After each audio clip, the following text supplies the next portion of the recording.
So, what we are essentially saying at the University of Self is that you have fallen asleep in some way within your mind, such that you've fallen asleep to who you really are. In other words, somehow you've forgotten who you really are, and you're believing yourself to be someone or something else. And that it is this truth of you, this true you, that we are searching for. And the you that is searching for the true you is the one that is in some way experiencing lack of knowledge, living in limitation, in a kind of a darkness of knowing as regards the truth of you. We could say that as students at the University of Self, we are engaged with remembering who we are in truth, suggesting that we've forgotten, and that therefore our path, rather than being a path forward, becomes a path of return to knowledge and knowing and recognizing that which is in us, that's always been there, waiting for us to recognize it, which is to see it in much the same way as one walks along a path and finds that the path is covered with leaves and brushes away the leaves from that path to discover the path that's already there and always been there. This is what recognizing is like. It's a recognizing, which is to say, bringing back into one's mind what is already there.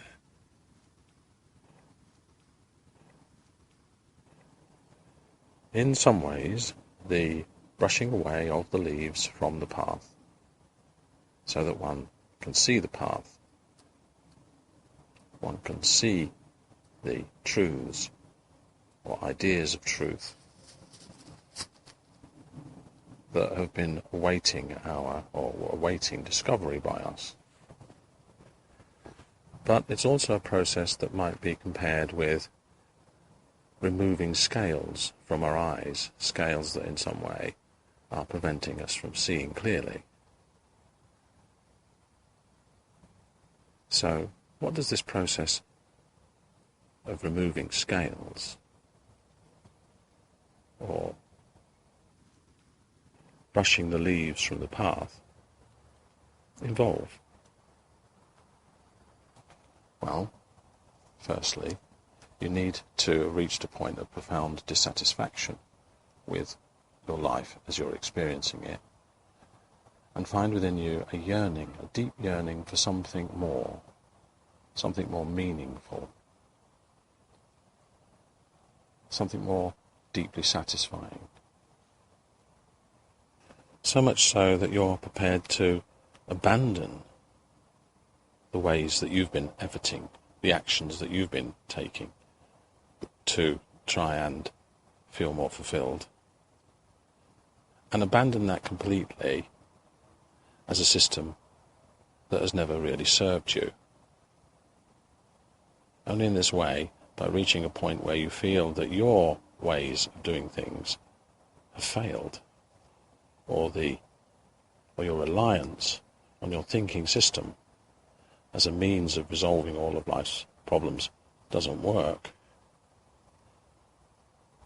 only then will you be prepared to tune out of that radio station of information and tune in persistently and consistently and determinedly to something else. If you want something else, you need to be open to something else beyond what you currently know and are aware of. In essence, as a student of the University of Self, you need to become a seeker. And this needs to be your first definition of yourself when you're experiencing yourself in unknowing. When you're in unknowing, the most sensible thing to do is to seek knowing. And the only truth you'll ever know is the truth of your own experiencing. And so this is the truth that you must get to know, and know more deeply. In order to change things, you're going to need to have some awareness of where you're currently at in your thoughts and feelings and physical sensations, and some sense of where you'd rather want to be. Some sense of the something more that you would like.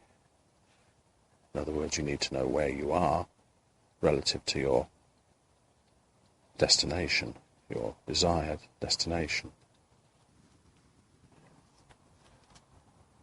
In other words, you need to be truly motivated. You must be ready to forsake all other things for this peace that you seek, realizing that this peace can only come when you're one with yourself. And so part of this process is, once that you are motivated, you reach an early point of realization that you need to understand your mind more clearly, and the relationship between ideas, beliefs, and actions, and attitudes. These are all concepts and ideas that you need to become familiar with as you observe the process by which they regulate the processes of your mind's experiences. So you need to become a committed student of mind study. And wherever you get the opportunity to share with other students of mind study, other students engaged in the same dedication, then take it and use that situation, those relationships, to assist you and further your studies. And, of course, I hardly need to say that your journey can be facilitated by your relationships with those that have perhaps travelled quite a lot further down the path of self-knowing. Because at the University of Self there is a truth that as you learn, you teach. And as you teach, you learn. And it is also a somewhat,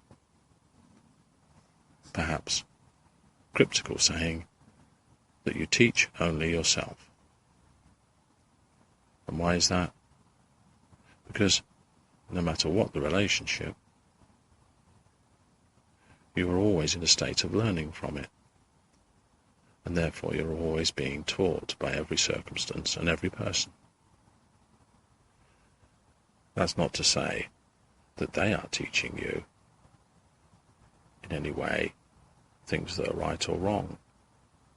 Rather more, they're giving you an opportunity to look to your reactions to them and their expressions and attitudes and theories, so that you may decide which work for you and which don't, and leave behind those that don't work, and be prepared to happily use those that do. In other words, always remember that you are your own teacher. You're always teaching yourself what you feel able to teach yourself and accept, and rejecting what you can't accept. And for a student of the University of Self, this is perfectly correct. Now, as a facilitator and a learner myself at the University of Self, I have discovered that at the beginning it is essential, it is vital, to be able to focus one's mind at will, and to engage in the process of using one's ability to focus and emphasize, and choose to emphasize to a point of exclusion of any interfering mind forces. In other words, it's essential to begin some form of mastery of mind, whereby you see that you can choose the things that you want to focus on. This is an important first step, in much the same way as in any martial art. There needs to be a grounding stance. And at the University of Self, this grounding stance is a readiness to step back from one's normal knee-jerk reactions to situations in order to observe how we're thinking and feeling, and to observe the other, and try and in some way learn from the situation by seeing the bigger picture. Therefore, all early students at the University of Self need to begin to start this process of mindfulness and meditation, and begin by listening to sounds with eyes closed,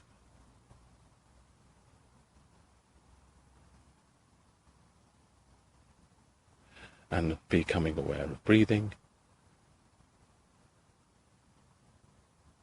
and focusing on breathing and sounds,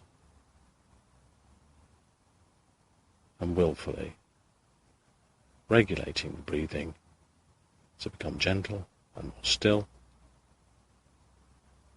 to reach the point of stillness whereby the mind can now listen more deeply and more clearly to itself and where it is currently as regards its issues and concerns. This then is the first step. The first step, as we say, backwards, learning to step back, is our first essential practice. And it's not until we've got a grasp of step one can we truly move to step two.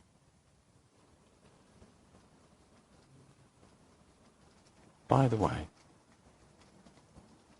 on the question of whether it's possible for you to have forgotten who you are, remember you're dreaming.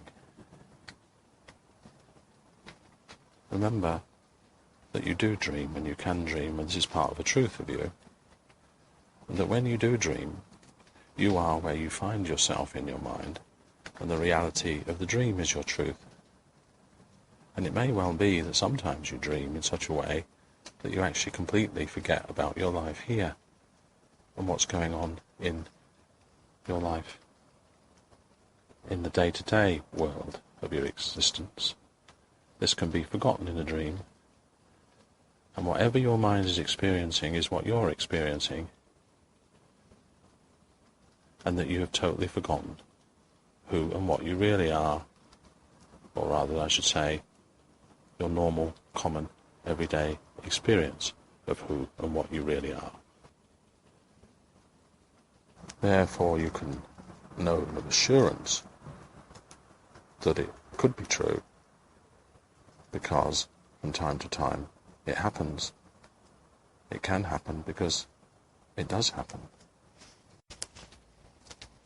So the possibility you can allow is that in truth you might actually be dreaming a dream, a shared dream, a longer term dream with many other minds that are here experiencing themselves in such a way that isn't consistent with their natural selves, and that here in this place they have, through their relationships with others, an opportunity to wake up out of their sleeping dream, which is to say, return to their awakened mind.